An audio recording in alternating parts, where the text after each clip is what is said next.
कई बार बेताल को अपने साथ ले जाने की असफल कोशिश के बावजूद राजा विक्रमादित्य ने हार नहीं मानी थी। इसलिए राजा विक्रमादित्य फिर से पेड़ के पास पहुंचे और बेताल को अपनी पीठ पर लटका कर ले जाने लगे। अपनी शर्त के अनुसार बेताल ने फिर से राजा विक्रम को एक कहानी सुनाना शुरू की। इस बार की कहानी है असली वर कौन। सदियों पुरानी बात है। उज्जैन नगरी में महाबल नाम का एक राजा राज किया करता है। राजा बहुत पराक्रमी और दयालु था। उसकी एक बेटी थी जिसका नाम था महादेवी था। महादेवी बहुत सुंदर और सुशील लड़की थी। जब वह विवाह योग्य हुई तो राजा महाबल ने उसके लिए योग्य वर की तलाश शुरू कर दी। एक एक करके कई राजकुमारी से विवाह करने की इच्छा लिए राजा के पास आए, लेकिन राजा को कोई पसंद नहीं आया। राजकुमारी से विवाह करने के लिए राजा ने एक ही शर्त रखी थी कि उसकी बेटी का होने वाला पति हर चीज में निपुण हो। इस तरह कई दिन बीत गए, लेकिन राजा को कोई अपनी बेटी के लिए योग्य वर नहीं मिला। एक दिन की बात है, जब राजा अपने दरबार में बैठे थे कि तभी वहां एक राजकुमार आया और उसने कहा, मैं राजकुमारी महादेवी से विवाह करना चाहता हूँ। यह सुनकर राजा ने कहा, हे राजकुमार, मैं अपनी बेटी का विवाह उस व्यक्ति से करूँगा जिसमें सभी गुण हो। इस पर राजकुमार ने जवाब दिया, मेरे पास ऐसा रथ है जिसमें बैठकर क्षण भर में कहीं भी पहुँच सकते हैं।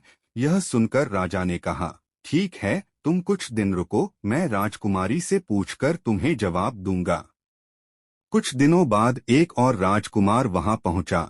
उसने राजा ने कहा, मैं त्रिकालदर्शी हूं और भूत, वर्तमान व भविष्य तीनों देख सकता हूं। मैं चाहता हूं कि राजकुमारी का विवाह मुझसे हो। राजा ने उसे भी इंतजार करने को कहा। कुछ दिनों के बाद राजा महाबल के पास एक और राजकुमार उनकी बेटी का हाथ मांगने आया। राजा ने उससे पूछा कि तुम में ऐसा क्या गुण है जो मैं अपनी पुत्री का विवाह तुम्हारे साथ करूं। राजकुमार ने कहा, राजन, मैं धनुर्विद्या में निपुण हूं। मेरे जैसा धनुर्धारी दूर दूर तक कोई नहीं है। राजा ने उससे कहा, बहुत खूब राजकुमार, आप कुछ दिन प्रतीक्षा करें, मैं अपनी बेटी से बात करके आपको जवाब दूंगा। अब राजा असमंजस में पड़ गया कि तीनों ही राजकुमार गुणवान हैं, लेकिन वह तीनों से तो राजकुमारी की शादी कर नहीं सकता। तो अब सवाल यह था कि राजकुमारी का विवाह किससे होना चाहिए।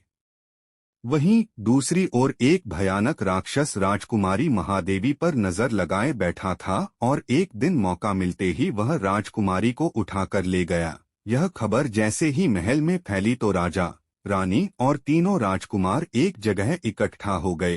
त्रिकालदर्शी राजकुमार ने बताया कि वह राक्षस राजकुमारी को विंध्याचल पर्वत पर ले गया है। इस पर पहले राजकुमार ने कहा, मैं अपना रथ लेकर आता हूँ, हम सब उस पर बैठकर विंध्याचल चल सकते हैं।